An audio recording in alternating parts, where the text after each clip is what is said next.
In this video, we're going to discuss grouping and parenting.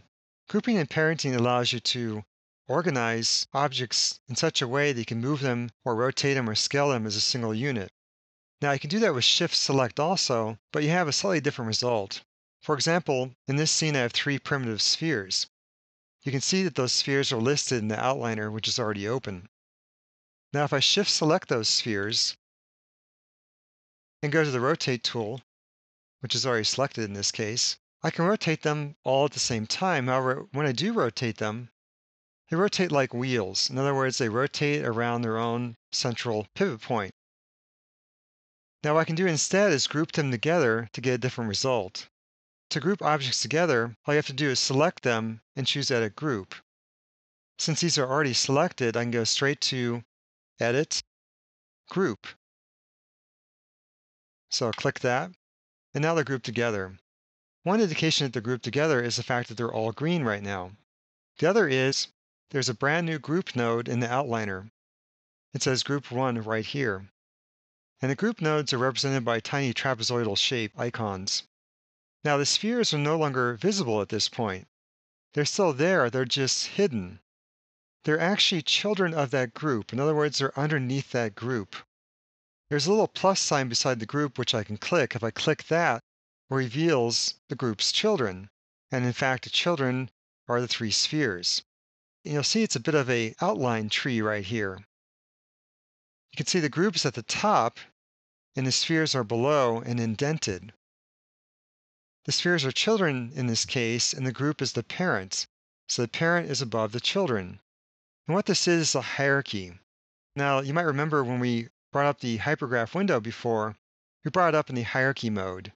Both these windows, the outliner and the hypergraph, are able to show hierarchies. And hierarchies are simply structures where, again, something is the parent, and then one or more things might be the children. What does that mean? Well, it means the group controls the children. Whatever is on top controls whatever is below. Now, in this case, the group node is the one that's selected. It's selected, and I can tell that because all the children are green, and because the group node itself has a blue bar on it. So when the group node is selected, if I apply a transformation, the entire group moves at one time. So for instance, the Move tool moves them all at one time. The Rotate tool, however, is going to work differently than you would expect by Shift selecting. Now when I rotate as a group, they all rotate as if they're all glued together in a line. That's because I'm rotating the group node itself. I'm not rotating the individual spheres. In fact, if I go down and select one of the spheres, like P-sphere 1, you see that it still has its original pivot, and I can rotate it by itself. That's a great thing about hierarchies. You can select any item within the hierarchy, like sphere 1 or sphere 2 or sphere 3, and each one of those items in the hierarchy retains its own pivot. So there's a pivot for sphere 3, a pivot for sphere 2, a pivot for sphere 1, and yet the group has its own pivot too. So that's why, in fact, that when I rotate the group node, it has its own pivot, which happens to be right here. When I rotate the group, they all rotate together. So the thing to remember with the hierarchy is each node of the hierarchy has its own pivot. Each node of the hierarchy can be transformed separately. Now, when you do transform a group node, all the children follow automatically. So in other words, if I rotate the group 1 node, the children inherit that motion. Now, we'll talk more about this as we go to the various videos, and this comes into play as we model and as we animate, so you'll have a chance to practice this more as we go. Now, once you've grouped something together, you can always ungroup it. You can go back up to Edit, Ungroup. And when you do ungroup, the group node goes away. So you see the group node is gone, but the spheres are left. So the children are pulled out of the group hierarchy and placed by themselves into the scene. Now, wherever I ungroup, that's where the spheres are left. In other words, I rotate the spheres somewhat as a group, and then I ungroup them, so they're not at their original position. They're just dropped right at that point. So you have to be aware of when you ungroup, because the children will be left where they're sitting in the scene.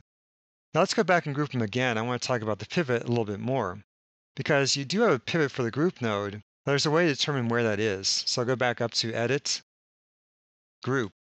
Now you see that the group node selected, and the pivot's at 0, 0, 0.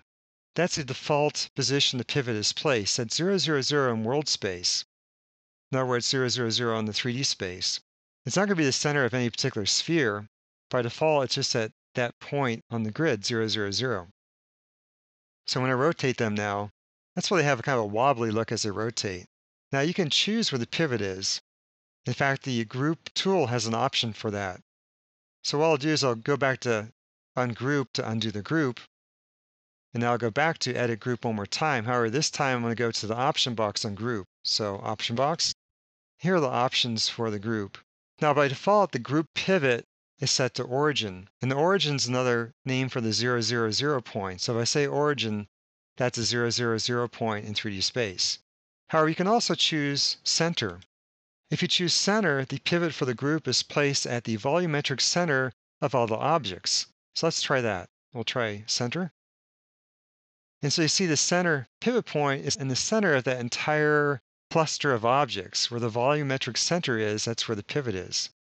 So now when I rotate this, they rotate around that central point. Now that may or may not be good. Now the pivot winds up in a place that's not useful. You can use that trick of moving the pivot, which we discussed before. If you want to move the pivot, you can press the insert key on your keyboard. When you press the insert key, you go into that special pivot mode. And then at that point, you can click drag that pivot and place it wherever you want it. For instance, I could put it in the center of this first sphere. When I press insert again, you get back to the rotation tool or whatever transform tool you have. So now when I rotate, they rotate around that first sphere where I placed the pivot. If you want to be more accurate, you can place the pivot with the grid snap. So I can press the insert key one more time, go into the pivot mode, then go up to the top and click the snap to grid button so it turns gray. And now when I click drag the pivot, it snaps to the grid. So if you want to be more precise, that's a way to do it, is to use a snap. But you can put the pivot wherever you want it. In fact, you can put it outside the geometry completely.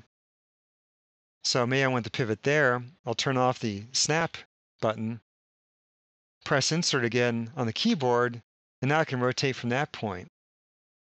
So the thing to remember is you do not have to live with where the pivot is placed for you by the group node. Now I'm going to ungroup these so we can talk about parent. So edit, ungroup. Now as I mentioned, when you do group something, the children, which are the spheres, wind up underneath the parent, which is a group node. You can also do a parent directly. Now when you do group, it creates that group node, and the group node has no geometry. It's simply a transform node that's at the top of the hierarchy. However, you can also do something called parent. For instance, if I deselect all these, maybe I want to make this sphere the child of this sphere. In other words, this will become the child, and this will become the parent. I can do that with the Edit Parent tool. The way that works is I pick the child, then pick the parent, go up to Edit, and choose Edit Parent. What happens is the child is placed underneath the parent. In other words, the first thing I select is placed underneath the second thing I select. If I look in the outliner, indeed the first sphere, which is this, is at the very top. Click the plus mark, then you can see that the second sphere is indeed underneath the first sphere. So sphere 2 is a child of sphere 1. Sphere 1 is the parent. Again, the parent is on top, the child is below. Now you notice there is no group node here. So parent, as opposed to group, allows you to place one object underneath another in the hierarchy without having to have a separate group node. Now if I rotate this point, let's say I pick the parent, the P sphere 1, and I rotate like this, it rotates like a planet. In other words, the second sphere rotates around the first sphere as if it was a moon. However, I can still go to P sphere 2, and it still has its own personal pivot and rotation. So I wanted to rotate the moon, for instance, on its own, I could rotate P sphere 2. But if I wanted to rotate the entire thing as if the entire moon is rotating around the planet, I can pick P sphere 1 and rotate that. You can see you can get a much more interesting result when you group or parent as opposed to simply shift selecting. Shift selecting still comes in handy, say when you're modeling, But for more complex motion, often you want to create a hierarchy. And to create a hierarchy, you can create a group or a parent.